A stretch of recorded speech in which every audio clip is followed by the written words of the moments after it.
Sobat Dunia Donghua, kita berjumpa kembali. Tanpa berlama-lama mari kita lanjutkan ceritanya. Selamat mendengarkan dan selamat berimajinasi. Ning Changjiu menunggu di luar pintu. Cao Xiaoli mengikuti raja masuk dan kemudian melihat Su Yansu. Su Yansu, mengenakan gaun merah longgar, bersandar di pagar, jepit rambut emas miring di wajahnya, riasannya setengah luntur, dan diam-diam menatap kota kerajaan dengan tatapan muram. Saudari Su, Cao Xiaoli berharap melihat seseorang berlumuran darah dan bekas luka, tetapi ia tidak menyangka wanita itu begitu utuh. Lengan wanita cantik itu masih sehalus dan seputih lemak kambing, tanpa sedikit pun goresan. Melihat Cao Xiaoli mendekat, ia mengerucutkan bibir dan tersenyum. Ekspresinya tidak semalu-malu seperti di gedung seni, melainkan sedikit menawan.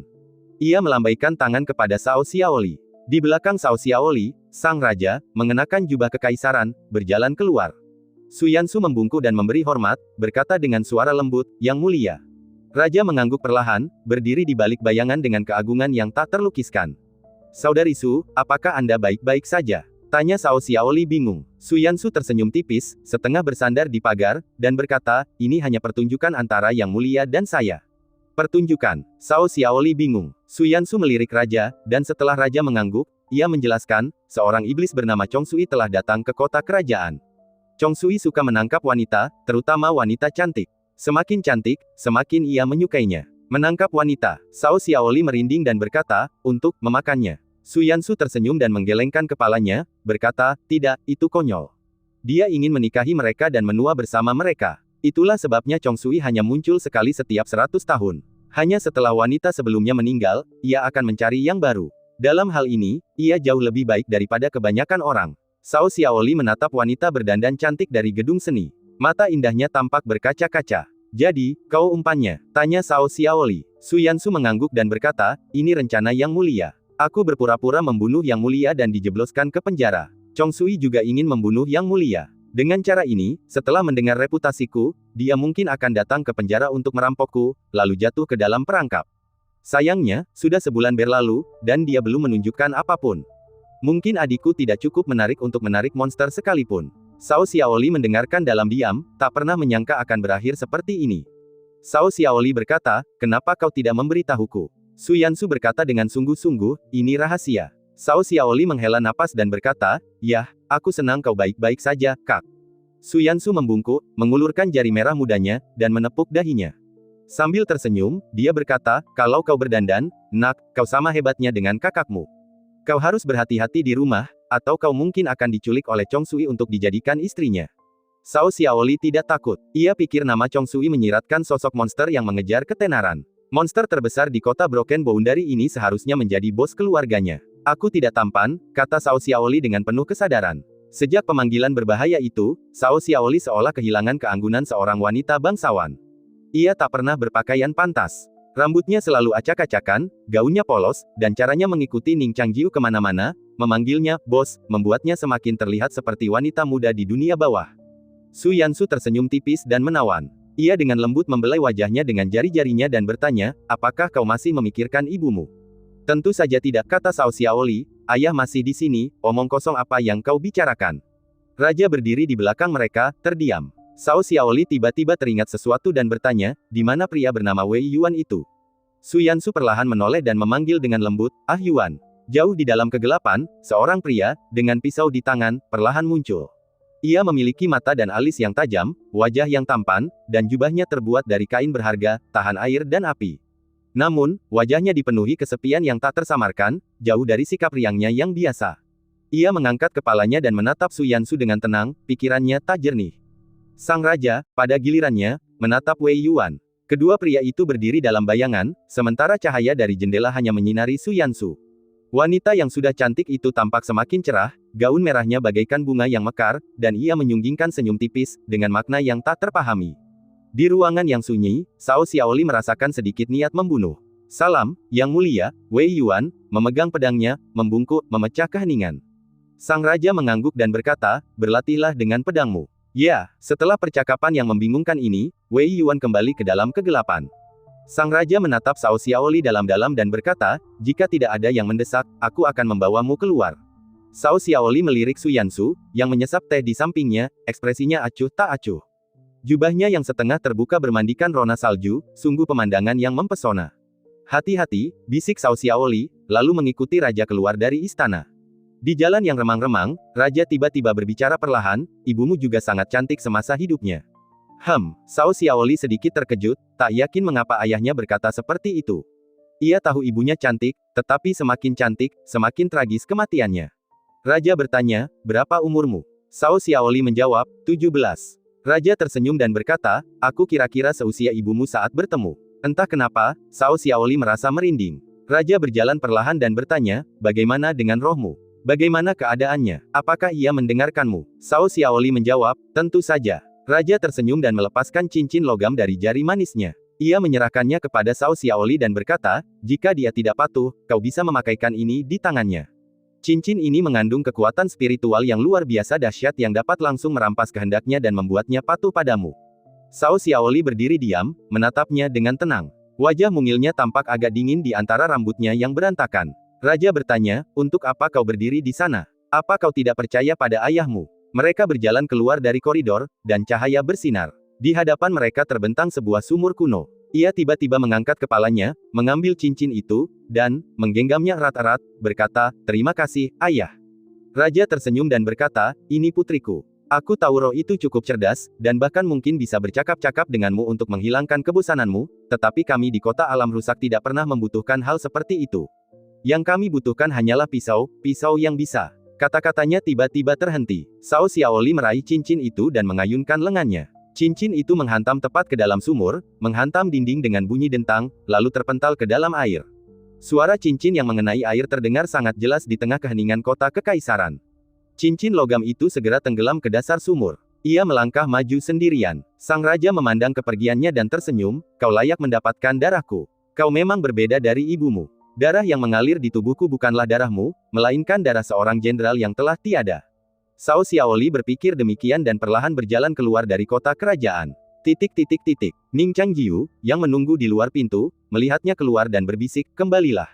Cao Xiaoli mengikutinya dengan langkah kecil. Apakah kau melihat Su Yansu? Tanya Ning Changjiu. Ya, kata Cao Xiaoli, lalu menceritakan apa yang telah dilihat dan didengarnya di istana. Ning Changjiu mengangguk pelan. Ia juga pernah melihat catatan serupa tentang Chong Sui di buku-buku perpustakaan, tetapi ia tidak tahu apakah itu benar atau tidak. Penguasa bulu darah berkata, menua bersama. Bagaimana mungkin monster sebodoh itu ada? Jika aku punya kemampuan itu, aku akan menculik semua gadis cantik dalam radius 100 mil. Roh kitab suci pedang mencibir, lalu setelah itu, dengan tubuhmu, kau mungkin akan terhimpit sampai ke tulang. Tuan bulu darah membalas, itu karena kau belum pernah melihatku di masa kejayaanku. Saat itu, lebar sayapku puluhan kaki, dan satu tendangan saja bisa menghancurkan sebagian besar tembok kota. Semua orang takut padaku, Tuan bulu darah. Roh kitab suci pedang berkata, aku tidak setenar dirimu. Lagi pula, semua orang yang pernah menyaksikan ilmu pedangku sudah mati. Sombong, Tuan bulu darah cemberut. Chong Sui. Ning Changjiu mengulangi nama itu dalam diam. Cao Xiaoli tiba-tiba berkata, Chong Sui itu pasti ada di sini untuk menangkap gadis-gadis cantik. Bos, kau harus melindungiku. Ning Changjiu berkata dengan tenang, kalau begitu, kau mungkin aman. Petik 2. Cao Xiaoli menggembungkan pipinya. Sesampainya di rumah, Cao Xiaoli mulai memasak untuknya. Ia menatap burung pegar jelek itu lama, menimbang-nimbang apakah akan memasaknya atau memberikannya kepada ayam berkepala merah.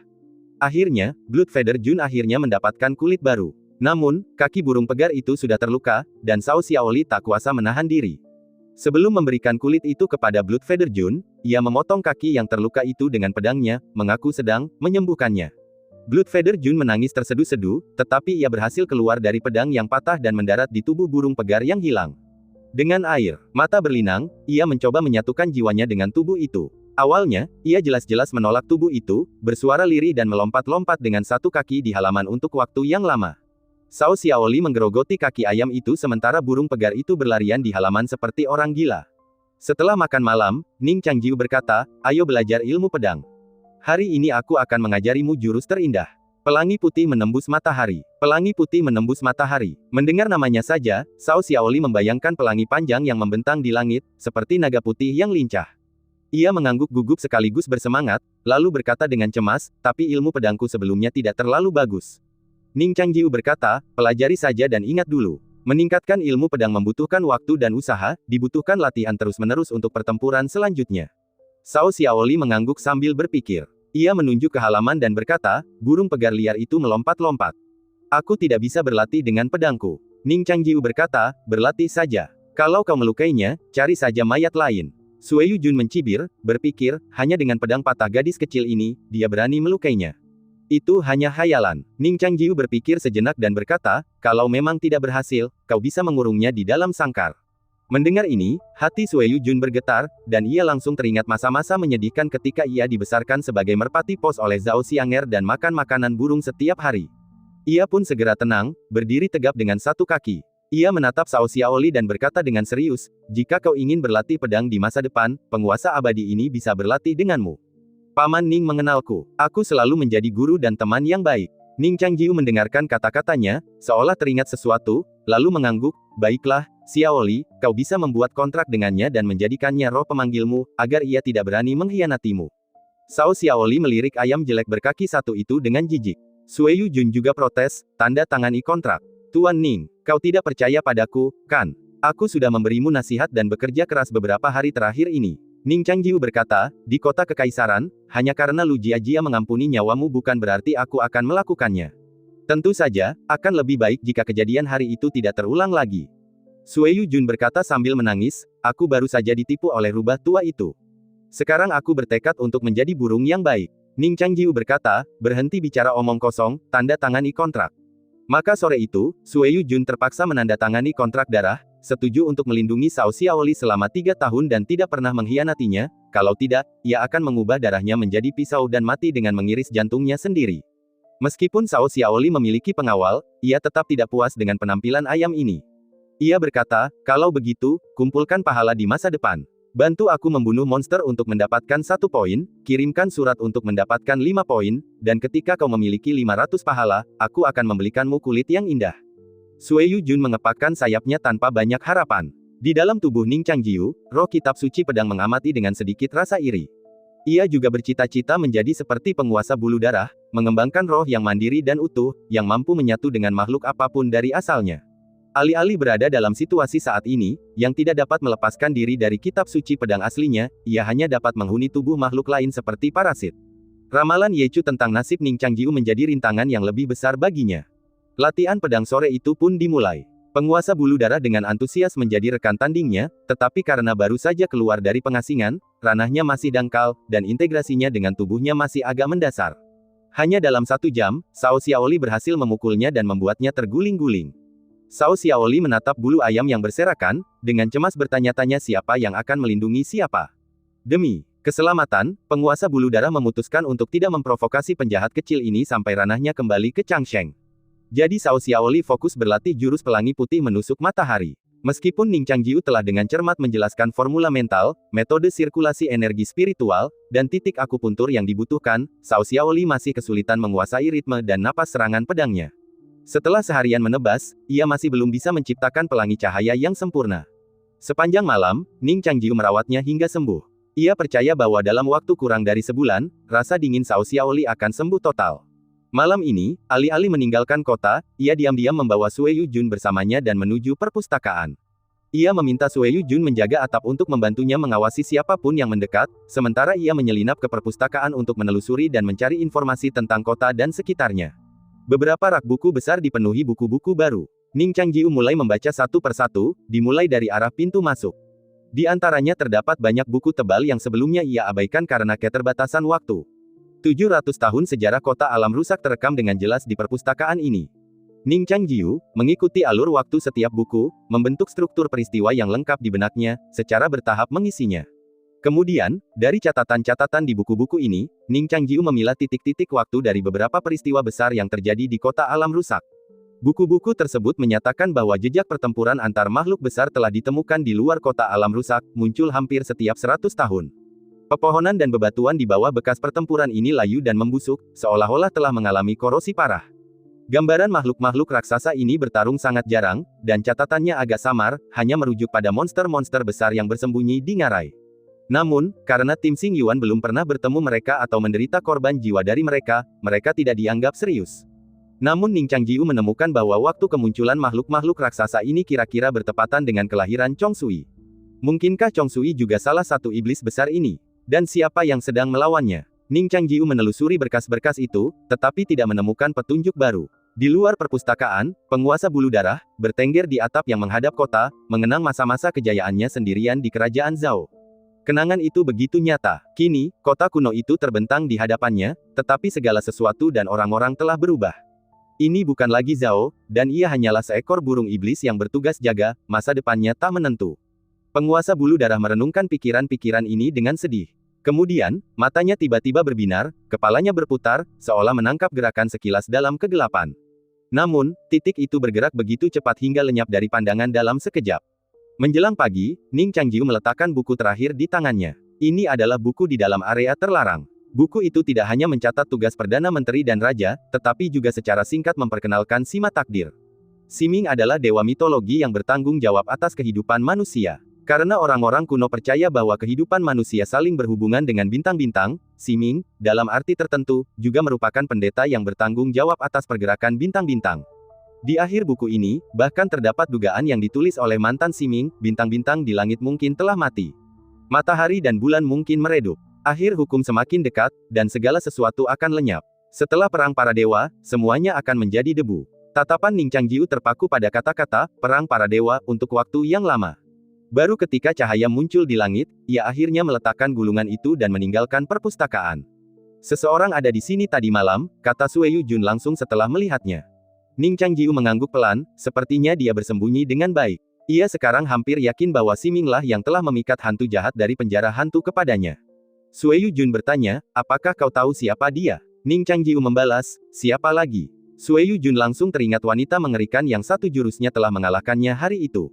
Ia berkata dengan dingin, jika itu benar-benar dia, kita harus bersikap sopan padanya. Ning Changjiu berkata, tujuan utamanya kemungkinan besar adalah pertempuran yang menentukan dengan Ye Chu dan kembali ke kerajaan dewa. Kita, paling banter, hanyalah pion. Pion, bagaimana aku terlihat seperti pion? Sue Yujun mempertanyakan harga dirinya. Ning Changjiu berkata, seorang wanita dengan kepribadiannya akan memeras nilai yang diinginkannya dari siapapun yang ia anggap dapat dieksploitasi. Apakah kita akan sepenuhnya dieksploitasi olehnya? Sue Yujun mengepakkan sayapnya dan bergidik. Ning Changjiu menggelengkan kepalanya, mereka yang berdiri di papan catur belum tentu pion. Akhir-akhir ini, Cao Xiaoli telah berlatih pedang dengan tekun. Ia bersumpah untuk membuat pelangi yang cemerlang sebelum larangannya dicabut, membuktikan keahlian pedangnya yang luar biasa. Akhirnya, pada suatu malam sebulan kemudian, Cao Xiaoli, setelah dengan terampil melafalkan mantra teknik kultivasi batinnya, mengumpulkan energi dan konsentrasinya, tiba-tiba mengayunkan pedangnya. Jiwanya mengikuti gerakan pedang, dan seketika, matanya berbinar, pupil matanya disinai kilatan cahaya putih. Cao Xiaoli berdiri di sana, terengah-engah, kaki dan tungkainya lemas, tetapi senyum tersungging di wajahnya. Ia menatap cahaya putih yang masih tersisa di pedang di tangannya, memastikan bahwa ia tidak salah lihat. Ia benar-benar telah menggunakan kekuatan spiritualnya untuk menembakkan energi pedang pelangi putih dari permukaan logam pedang itu. Bos, bos! Teriak Cao Xiaoli penuh semangat, tetapi ia menyadari Ning Changjiu tidak ada di belakangnya. Ia bergegas masuk ke dalam rumah, meraih lengan baju bos, dan dengan penuh semangat berkata, bos. Aku sudah menguasainya. Ini jurus pelangi putih menembus matahari. Biar kutunjukkan padamu. Mendengar ini, Sue Yujun segera mundur ke sudut. Inilah tebasan pedang yang dilancarkan Lu Jiajia hari itu di kota kekaisaran, yang menyinari tetesan air hujan. Sue Yujun mengingatnya dengan jelas, dan setiap kali ia mengingatnya, ia merasakan sakit yang samar. Cao Xiaoli menatap penguasa bulu darah yang pengecut dan mendengus, aku terlalu malas untuk menebasmu. Kenapa harus pakai pisau daging untuk membunuh ayam? Setelah itu, ia menarik seikat kayu bakar dari dapur, mengambil pedangnya, dan dengan napas yang terkonsentrasi, menebas. Bai Hong tidak muncul, dan pedang itu menancap kuat di kayu bakar.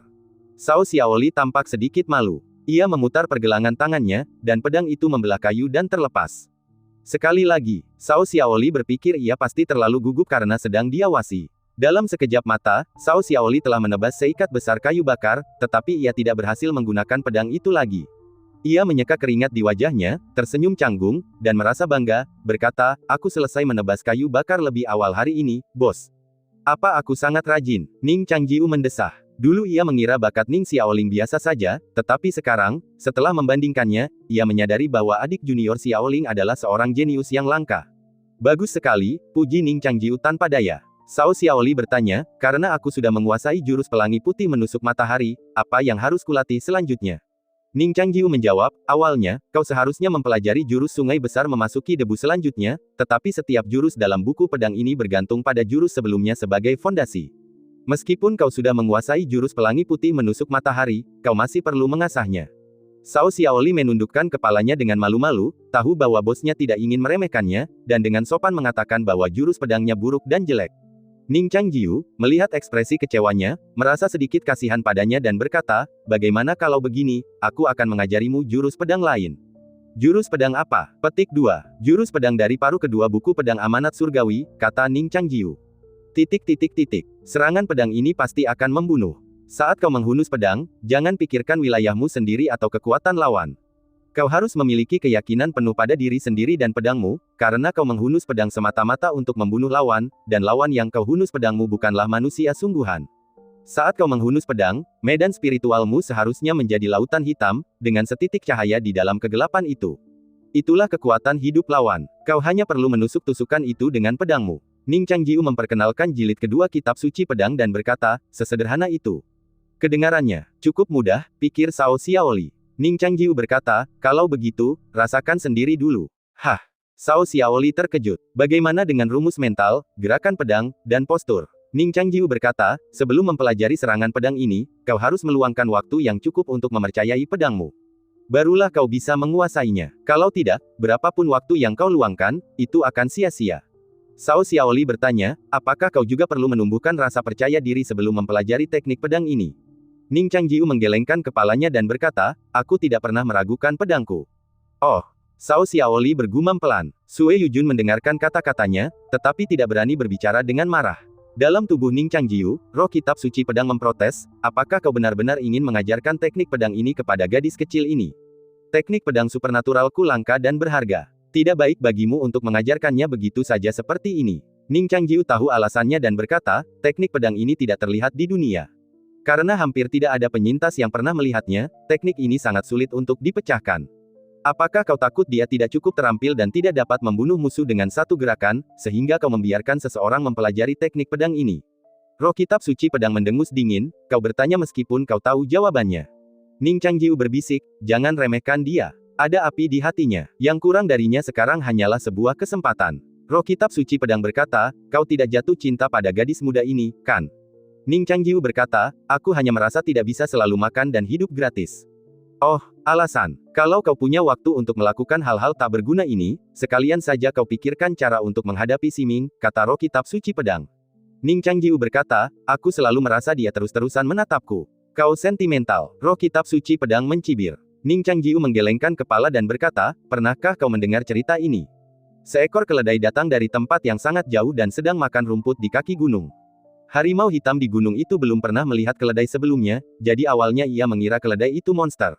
Ia mengamati dari jauh cukup lama, ingin menguji keledai itu, dan bahkan ketakutan oleh amarah keledai itu. Namun setelah beberapa hari, harimau hitam itu menyadari bahwa keledai itu tampaknya tidak dapat berbuat apa-apa selain menendang, jadi ia menggunakan jurus pencabik jantung harimau hitam dan membunuh keledai itu. Ini pertama kalinya aku melihat seseorang membandingkan dirinya dengan keledai. Roh kitab suci pedang terkesima dan berkata, jadi kau menunjukkan begitu banyak teknik pedang yang hebat hanya untuk membuktikan bahwa kau tidak hanya bisa menendang, tetapi juga menjadi keledai dengan seni bela diri yang hebat. Ning Changjiu tidak menjawab. Roh kitab suci pedang berasumsi bahwa ia tidak mau mengakui bahwa ia adalah seekor keledai, jadi ia tertawa dan berkata, aku tidak setuju denganmu. Hah! Sindir roh kitab suci pedang, jubah hitam membuatnya menjadi harimau hitam. Mungkin ia bahkan putih. Ning Changjiu berkata, hitam atau putih, siapapun yang ingin memakanku bukanlah harimau yang baik. Roh kitab suci pedang menepisnya, berkata, asal dia cantik, itu saja. Ini adalah bulan terakhir pelarangan kota batas rusak. Meskipun ada patroli harian dan kunjungan pribadi raja, Chong Sui belum mengungkapkan satu petunjuk pun. Seandainya Tuan Siming tidak mengonfirmasi keberadaan Chong Sui yang berkelanjutan, ia pasti sudah menyerah. Larangan itu seharusnya hanya berlangsung paling lama 3 bulan. Setelah beberapa kali lumbung dibuka, persediaan makanan kota hampir habis. Jika kota tetap dibuka, keluarga kerajaan akan mati kelaparan bersama rakyat jelata. Protes-protes kecil bahkan meletus di kota, dan para penjaga gerbang kota disergap. Banyak keluarga tidak yakin mereka bisa bertahan hidup sampai gerbang dibuka. Namun, ini tidak termasuk keluarga Cao Xiaoli. Ning Changjiu sering menyelinap keluar kota pada malam hari untuk berburu, sehingga keluarga Cao Xiaoli tidak pernah kehabisan daging. Akhirnya, suatu hari, anggota keluarga kerajaan lainnya tak tahan lagi dan mengetuk pintu rumah Cao Xiaoli. Cao Xiaoli membuka pintu dan mendapati pemuda yang mengejeknya hari itu, dengan seorang pria bermata hitam tergantung di belakangnya. "Mengapa ada asap keluar dari rumahmu setiap hari? Mengapa?" Pemuda itu tak tahan lagi dan berkata, "Apakah karena kau putri kandung raja, jadi dia diam-diam mengirimkan makanan untukmu? Beri aku sedikit, dan aku akan merahasiakannya untukmu, bagaimana?" Cao Xiaoli menatapnya seperti orang bodoh. "Makanan apa yang kalian, anak-anak bangsawan, kekurangan? Bukankah kau hanya rakus dan kekurangan daging? Bahkan jika aku pergi keluar kota untuk membagikan makanan, aku tidak akan memberimu apapun." Pemuda itu marah ketika melihat Cao Xiaoli membandingkannya dengan orang-orang kelas bawah lainnya. Saat itu, ia melihat dari balik bahu Cao Xiaoli dan melihat seekor ayam monster yang angkuh namun agak jelek di halaman. Dia terkejut dan berkata, "Kamu masih punya persediaan makanan. Aku tidak tahu di hari kerja, tapi kamu sangat rabun jauh. Apa ada yang memberitahumu tentang larangan itu dulu? Seharusnya tidak begitu. Aku tahu, kamu bersekongkol dengan Chong Sui, kan?" Cao Xiaoli berpikir dalam hati, orang ini bermata tiga, bagaimana mungkin dia lebih bodoh dariku? Dia dengan marah berkata, "Apa pedulimu?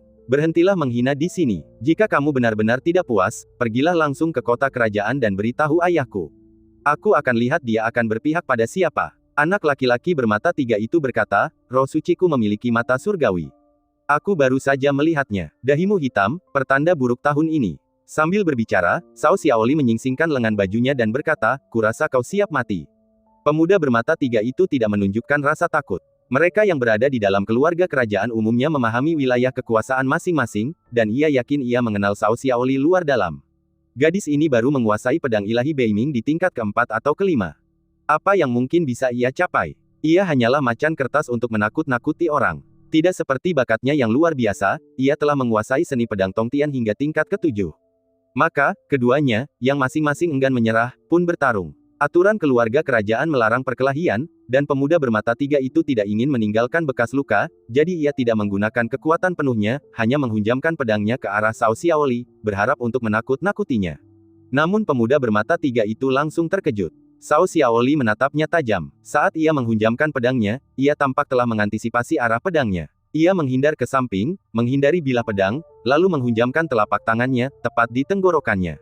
Melihat ini, ia bersandar dan menghunus pedangnya, tetapi Cao Xiaoli, dengan telapak tangannya yang berubah menjadi cakar, dengan tepat menggenggam pedang itu, menariknya keluar, dan menghunusnya tepat di dada. Dengan suara dentuman keras, pemuda itu, bersama dengan mata dewanya, terlempar, jatuh terguling-guling di jalan. Cao Xiaoli sendiri tidak menyangka peningkatan yang begitu pesat hanya dalam 2 bulan. "Dasar gadis sialan, kalau kau punya nyali, jangan pergi. Tunggu saja aku." Pemuda itu berguling dan merangkak di tanah lalu berdiri. Sambil berlari, ia mengucapkan kata-kata kasar dengan lemah. Cao Xiaoli menyilangkan tangan di dada dan mendengus dingin, tahu bahwa pria itu tidak akan berani mengganggunya lagi.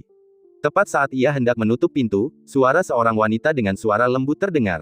"Adik kecil, ilmu pedangmu sangat hebat. Aku ingin tahu siapa gurumu." Cao Xiaoli melihat ke arah suara itu. Suara itu berasal dari seorang saudari cantik berambut perak dan berjubah putih. Sosoknya memancarkan keanggunan yang diimpikan para wanita. Kulitnya yang seputih salju bersinar, seperti lingkaran cahaya bulan yang digambarkan dalam buku. Meskipun ia juga seorang wanita, ia sedikit tertegun sejenak. Ini jelas teknik telapak tangan. Cao Xiaoli menatap tangannya dan membela diri. Di dalam rumah, Ning Changjiu duduk di kursi dan menghela napas dalam-dalam. Di dalam tubuhnya, tawa dari roh kitab suci pedang keluar. Harimau putih besar akhirnya tiba. "Bagaimana denganmu? Bagaimana persiapan keledai kau menggunakan ilmu pedang?" kata Siming lembut, menatap Cao Xiaoli. Gerakan ini terfokus dan menggetarkan jiwa, seperti jarum yang tersembunyi di balik lengan baju.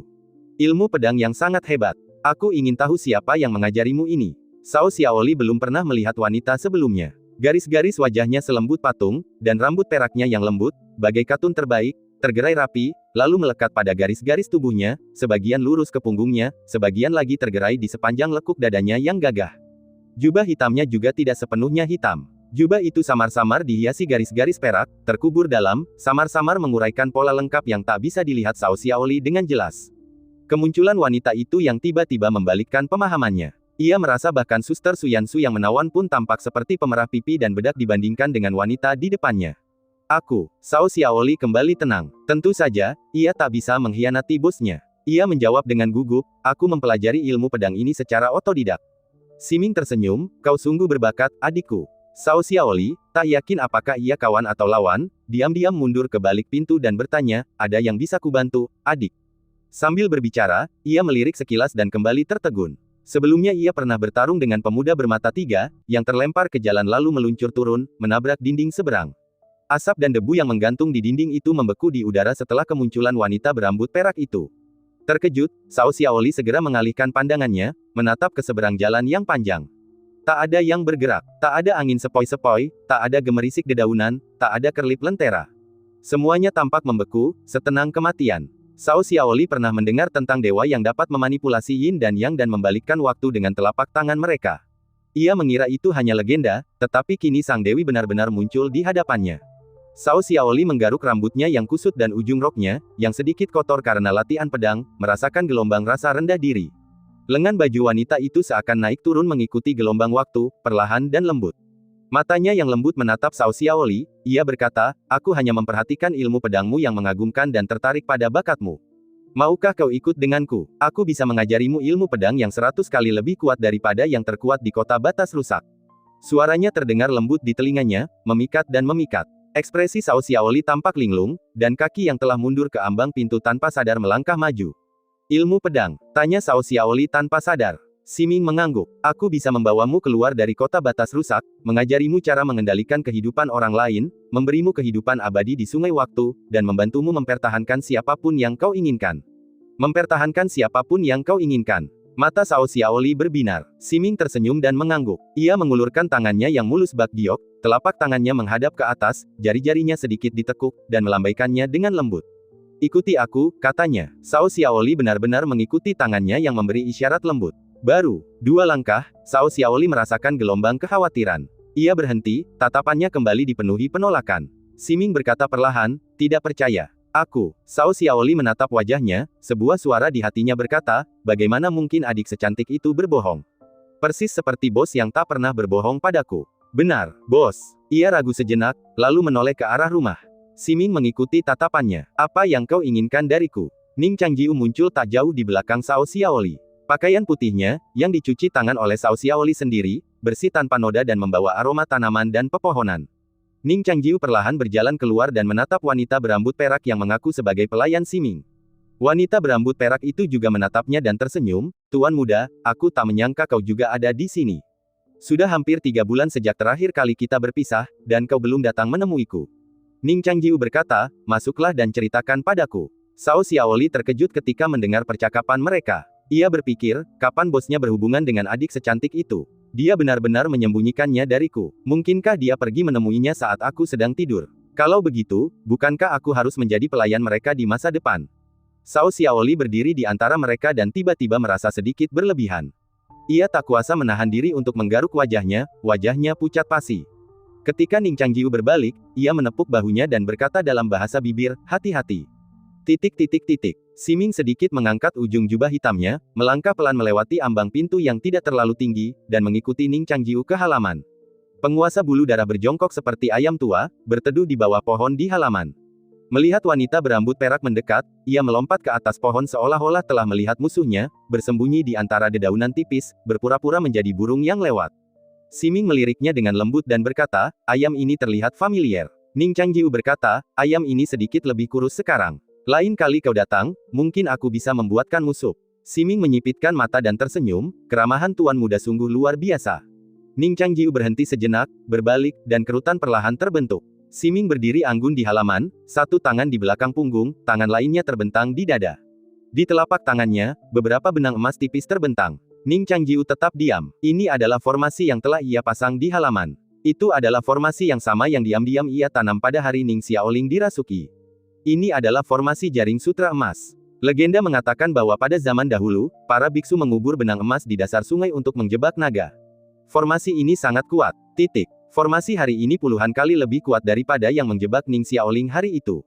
Meskipun ia tidak menyangka bisa menjebaknya dengan formasi itu, ia tidak pernah menyangka bahwa hanya dalam satu pertemuan, bahkan sebelum formasi itu diaktifkan, pihak lain akan mencabutnya seperti wortel dari akarnya. Saya juga sedikit khawatir tentang kemalangan Chong Sui di kota kerajaan, jadi saya memasang formasi ini untuk melindungi diri saya sendiri. Mohon jangan tersinggung, Nona muda. Ning Changjiu berkata dengan tenang. Siming dengan santai memilin benang emas itu, dan jari-jarinya mengaitkannya, menghasilkan beberapa melodi yang mengerikan. Ning Changjiu tetap bergeming dan berjalan menuju rumah. Siming tidak menghancurkan formasi itu, tetapi melonggarkan cengkeramannya dan membiarkannya terbenam kembali ke tanah.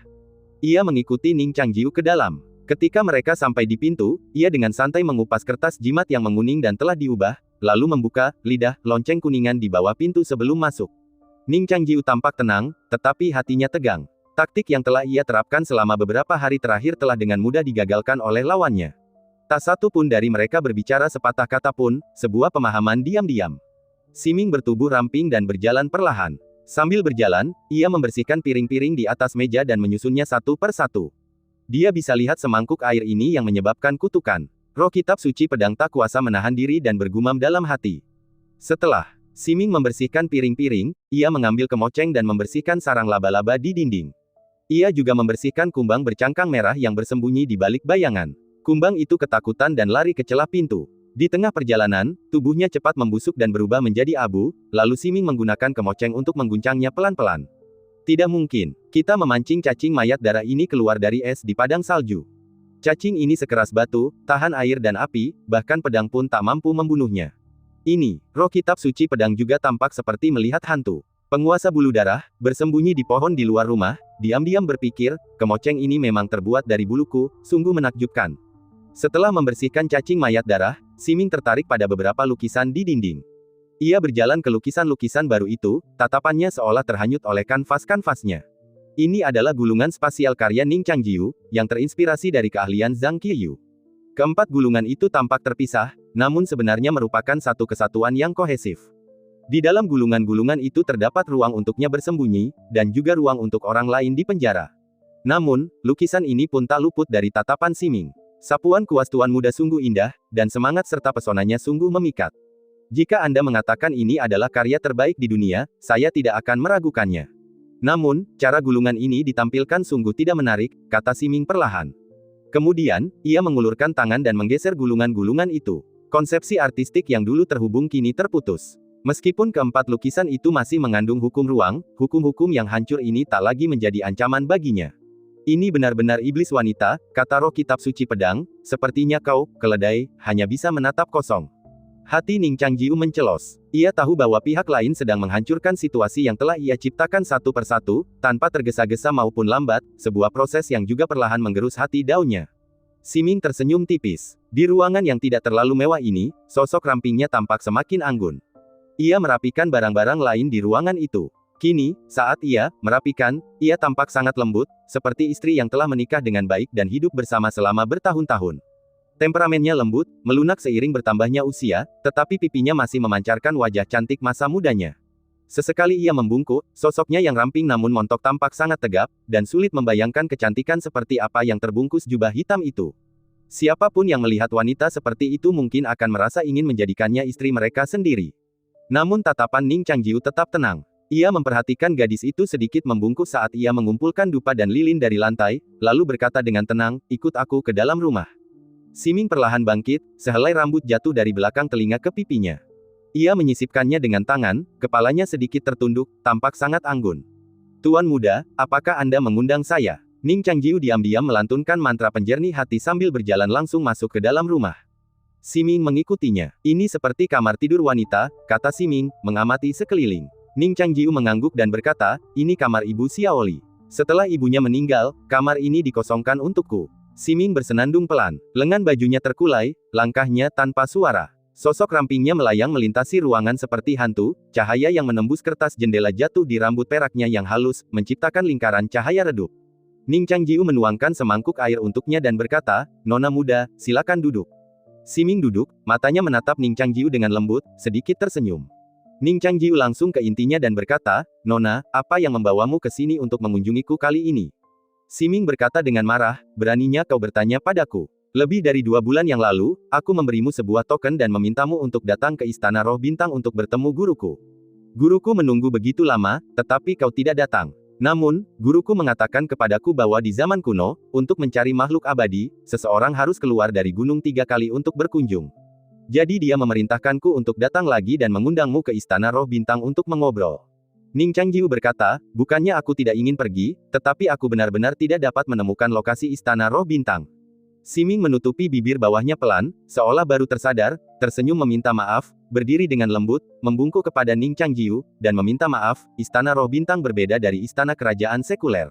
Itu adalah kelalaian saya. Mohon jangan salahkan saya, Tuan Muda. Ning Changjiu sedikit menoleh ke samping dengan dalih meletakkan ketel untuk menghindari hormat ini.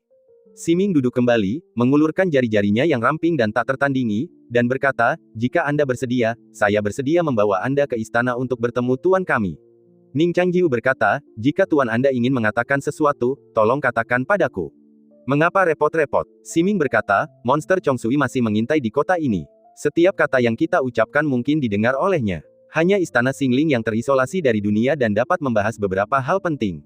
Ning Changjiu tidak menjawab, tetapi tiba-tiba bertanya, mengapa Anda mengatakan hal-hal itu kepada Xiaoli sebelumnya? Siming tersenyum dan menjawab, gadis itu terlihat sangat cantik dan menawan. Aku berniat mengangkatnya sebagai muridku. Aku tidak tahu dia sudah punya guru. Kuharap kau tidak keberatan. Ning Changjiu bertanya lagi, apakah kau butuh bantuanku? Tuan Muda memang orang yang cerdas. Siming berkata, jika Tuan Muda benar-benar putra takdir yang legendaris, maka meskipun aku adalah guruku, aku akan bersedia memujamu seperti dewa, bersujud di hadapanmu, dan mematuhi perintahmu. Saat ia berbicara, mata Siming bergerak, dan raut dingin di pipinya serta sudut bibirnya yang menawan berpadu dengan kecantikan yang memukau. Ning Changjiu tetap bergeming, bahkan tidak mempertanyakan penjelasan anak takdir. Ia hanya berkata, apa yang kau ingin aku lakukan untukmu? Jika itu seperti melewati api dan air, aku sama sekali tidak setuju. Siming menggelengkan kepalanya dan berkata, jangan khawatir, aku tidak akan mempersulitmu, Tuan Muda. Tuan Siming akan menjelaskannya kepadamu secara rinci ketika saatnya tiba. Ning Changjiu mengangguk dan langsung menanyakan keraguannya, apakah Chong Sui masih di kota ini? Apa sebenarnya yang ingin dia lakukan? Siming mendesah tak berdaya dan menggelengkan kepalanya. Tuan sebenarnya juga terganggu oleh monster Chong Sui. Segala sesuatu di kota ini sesuai dengan peta bintang Aula Roh Bintang, dan Chong Sui adalah cahaya yang sumbang di dalamnya. Cahaya ini tersembunyi di kegelapan peta bintang, dan bahkan Tuan tidak dapat mendeteksinya. Dari mana Chong Sui berasal? Tanya Ning Changjiu. Siming menatapnya dengan tenang dan berkata, ngarai Duan Po. Ning Changjiu tampak bingung. Siming melanjutkan, di sana selalu bersalju dan berangin, dan tinggal seorang peramal yang menggunakan kekerasan untuk meramal. Jika kau tertarik, mungkin kau bisa bertemu dengannya. Ning Changjiu mengangguk, masih tampak sedikit bingung. Siming berkata, apa yang kukatakan kepada gadis itu sebelumnya juga merupakan janji untukmu. Aku bukan orang yang mudah mengingkari janjiku, jadi kuharap kau akan percaya padaku. Ning Changjiu berkata, aku bersedia mempercayaimu dan Master Siming. Siming mengangguk pelan dan berkata, ambil kunci yang kuberikan terakhir kali. Pada malam pelarangan berakhir, datanglah ke istana dan berjalanlah ke bagian terdalam. Ada dinding batu di sana. Gunakan kunci giok untuk menyelesaikan formasi bagua di atasnya, dan kau akan mencapai Aula Roh Bintang. Lalu kau akan bertemu Tuan Siming. Kuharap kau harus datang kali ini. Jika kau datang, Aula Roh Bintang akan selalu menjadi temanmu. Jika kau tidak, Siming berhenti sejenak, mengerucutkan bibir merahnya. Jika kau tidak datang, aku hanya bisa menyesalinya untukmu. Ning Changjiu mendengarkan. Kata-katanya lembut, namun sedikit samar. Karena ketidakjelasan ini, Ning Changjiu harus berkonsentrasi penuh untuk mendengar kata-katanya dengan jelas. Konsentrasi ini seperti serangga yang terperangkap dalam jaring laba-laba, pikirannya terpikat dan tak mampu melepaskan diri. Saat ia menyadarinya, sudah terlambat, pikirannya sudah naik turun seirama dengan kata-kata wanita itu. Di dalam lautan kinya, roh kitab suci pedang itu mengerti, siap mengambil alih kesadaran Ning Changjiu dan memutuskan hubungannya dengan wanita berambut perak itu. Namun Siming tidak benar-benar melakukan apapun. Sejak ia memasuki rumah hingga sekarang, semua yang ia lakukan tampaknya hanya untuk mengintimidasi Ning Changjiu, membuatnya memahami celah itu, dan memberitahunya bahwa perlawanan tidak ada artinya. Semisterius atau sekuat apapun keledai di lereng bukit itu, ia tidak akan mampu menahan perburuan dan gigitan harimau. Aku tahu, aku akan datang menemui Tuan Siming ketika saatnya tiba. Ning Changjiu berdiri bersamanya dan saling membungkuk. Kalau begitu, aku akan merepotkanmu, Tuan Muda. Siming mengangguk ringan. Ia bagaikan cahaya bulan yang tersembunyi di balik awan gelap. Setelah mundur 2 langkah perlahan, matanya tiba-tiba tertarik oleh sesuatu. Ia sedikit memiringkan lehernya dan melihat kotak di sudut. Ia tersenyum dan bertanya, apa ini? Ning Changjiu juga tercengang. Kotak itu tampak seperti kotak biasa, bukan jebakan yang ia pasang. Roh kitab suci pedang langsung bereaksi dan berteriak, hentikan dia. Ning Changjiu melihat ke sana dengan bingung. Wanita berambut perak itu mengambil kotak itu, menggenggamnya, dan membuka kancing besinya. Saat kotak itu terbuka, secercah cahaya samar bersinar di mata Siming yang sedingin es dan jernih. Ia menundukkan kepalanya dengan malu-malu, rona merah samar menutupi wajah cantiknya. Aku tidak pernah menyangka tuan muda memiliki selera sesempurna ini. Siming memiringkan kotak kayu itu sedikit, dan Ning Changjiu akhirnya melihat isinya, merasa sedikit malu. Kotak itu berisi barang-barang yang Cao Xiaoli utak-atik ketika pertama kali tiba di kota alam patah. Konon, benda-benda itu adalah alat peraga yang digunakan oleh ibunya dan raja. Ada cambuk yang dipilin dari tali tipis, sarung tangan kulit, kerah logam, dan banyak tali katun tipis yang panjang. Ini, Ning Changjiu merasa diperlakukan tidak adil. Ia tidak akan pernah melakukan ini pada Cao Xiaoli. Siming, dengan penuh pengertian, meletakkan jari di bibirnya, membungkamnya. Ia berkata, urusan pribadi di kamar tidur ini bukanlah hal yang memalukan. Aku hanya tidak menyangka seorang pria berpenampilan sehebat itu punya hobi seperti itu. Kalau kau benar-benar menyukainya, kau boleh membawanya saat datang ke Aula Roh Bintang. Tuanku, tidak keberatan. Kemudian, seolah telah selesai mengungkap sebuah rahasia, ia tersenyum lembut, menutup kotak itu pelan-pelan, merendahkan tubuhnya, dan mendorongnya kembali ke sudut. Ruangan yang dingin itu tampak diselimuti kabut debu tipis, dan Siming bagaikan seberkas cahaya bulan di tengah debu. Sinar bulan ini meninggalkan senyum tipis terakhir sebelum menghilang di dalam ruangan. Ning Changjiu memperhatikan sosoknya yang menjauh, jantungnya berdebar ke kata-kata terakhirnya, bukan hanya untuk pria biasa, tetapi bahkan untuk seorang roh pedang, pasti tak tertahankan. Dengan ragu, ia berkata, kurasa gadis ini tidak bercanda. Bagaimana kalau, mencobanya nanti? Cao Xiaoli dengan hati-hati memasuki ruangan. Ning Changjiu sedang duduk di kursi. Di atas meja di depannya terdapat cangkir porselen berisi air. Di seberangnya terdapat cangkir porselen lain yang airnya masih utuh. Ada racun di dalam air tersebut. Ning Changjiu punya metode detoksifikasi rahasianya sendiri, jadi ia sengaja menyesapnya terlebih dahulu, berharap bisa mengecewakan wanita berambut perak itu. Namun, wanita itu tampaknya memiliki pikiran yang tajam dan bisa membaca semua pikirannya. Akhirnya, ia bahkan tidak menyesapnya sedikit pun, hanya tersenyum tipis. Apakah kakak perempuan itu sudah pergi? Tanya Cao Xiaoli. Ning Changjiu mengangguk. Kakak perempuan itu sangat cantik, kata Cao Xiaoli, lalu ia duduk di kursi di seberang Ning Changjiu. Ia ingin minum air, tetapi Ning Changjiu tiba-tiba menarik pergelangan tangannya dan merebut cangkir itu. Cao Xiaoli tertegun. Ia merasa sangat dirugikan, dan air mata menggenang di matanya. Bos, kau terlalu pilih kasih. Kita hidup bersama siang dan malam, kenapa kau tidak sebaik perempuan jalang itu yang hanya bisa bicara sedikit? Sekarang kau bahkan tidak mengizinkanku minum air, itu keterlaluan. Ning Changjiu tidak menjelaskan, hanya berkata, sebelum kota dibuka, kau harus berhati-hati terhadap semua orang, termasuk orang-orang yang kau kenal, bahkan aku. Cao Xiaoli tidak tahu mengapa ia berkata begitu, tetapi berkata dengan marah, bos, jika kau tidak bermain denganku, apakah itu berarti kau tidak boleh membiarkan orang lain bermain denganku?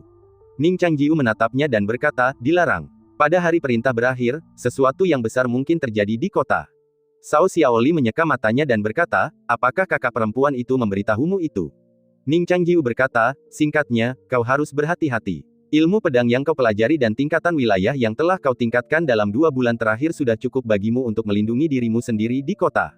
Hati Cao Xiaoli sedikit menghangat dan berkata, bukankah aku punya bos untuk melindungiku? Apa yang harus kutakutkan? Ning Changjiu tidak berkata apa-apa lagi. Ia samar-samar menebak beberapa pikiran wanita berambut perak itu, tetapi pikiran-pikiran itu terlalu menakutkan. Meskipun ia telah melihat Nyonya Bai menghancurkan kota, ia tetap tidak bisa menyembunyikan rasa dingin di hatinya. Melihat Ning Changjiu tetap diam, Cao Xiaoli tak kuasa menahan diri untuk bertanya, siapa nama saudari itu?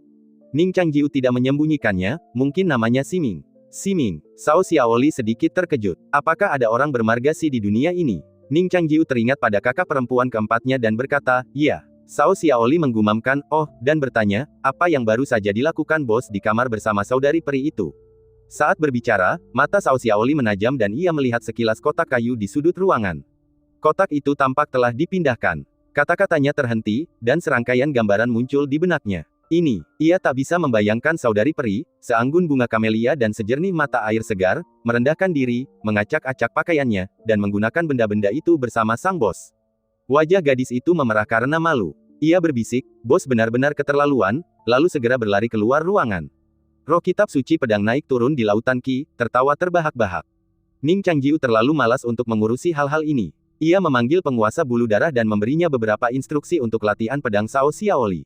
Kemudian ia melemparkannya ke halaman untuk menjadi rekan tanding Cao Xiaoli. Cao Xiaoli tampak bersemangat hari ini, menjadi semakin berani. Tak lama kemudian, Ning Changjiu mendengar teriakan penguasa bulu darah yang mengepakkan sayapnya di halaman. Ning Changjiu berdiri, membuka jendela, dan melihat ke arah halaman. Pasir dan salju, sutra putih, bunga cermin, riasan musim gugur, ukiran tebing, bunga kasia yang berjatuhan, mengetuk bulan dan bertanya kepada para dewa. Cao Xiaoli melancarkan 7 jurus dari paruh pertama kitab pedang amanat surgawi satu demi satu. Meskipun alur jurus-jurus itu masih agak kaku, ia yakin ia akan menguasainya sepenuhnya dalam 2 atau 3 tahun. Sambil mengamati jurus-jurus pedang ini, ia tak kuasa menahan diri untuk mengingat masa-masa mengajari adik perempuannya, membaca dan menulis, dan bayangan Lu Jiajia mengacungkan pedangnya di tebing bersalju. Kenangan itu begitu jelas namun begitu jauh sehingga, kini di negeri asing, kenangan itu seakan terselubung aura halus. Ia tak yakin apakah ia akan pernah melihatnya lagi. Ia menatap sejenak lebih lama, lalu menutup jendela.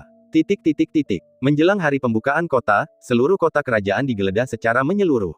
Namun Chong Sui terbukti luar biasa sabar, bersembunyi di suatu tempat dalam kegelapan, tak pernah muncul ke permukaan. Bahkan ketika Chang Xiang, di atas panggung awan, berlatih teknik pencarian sungai bintang selama 3 hari 3 malam, ia tidak dapat menemukan jejaknya. Hal ini menimbulkan spekulasi baru di dalam kota. Mungkinkah Chong Sui telah mengambil wujud manusia dan bersembunyi di dalam kota kerajaan? Dan bahwa semua orang yang mereka pikir mereka kenal bisa jadi adalah inkarnasi Chong Sui. Pikiran ini menyebar seperti api. Mereka yang dulu hidup damai mulai khawatir, takut terbangun mendapati orang-orang terkasih mereka menusuk dada mereka. Namun Chong Sui menolak menunjukkan wajahnya, dan beberapa mulai bertanya-tanya apakah iblis ini benar-benar ada, dan apakah mereka hanya mencoba menakut-nakuti diri sendiri. Waktu berlalu, hingga gerbang kota terbuka, dan Chong Sui masih belum muncul. Pada hari larangan dicabut, langit tampak jauh lebih cerah. Ladang sayur di luar kota, yang tak terawat selama 3 bulan, tumbuh dengan sangat subur.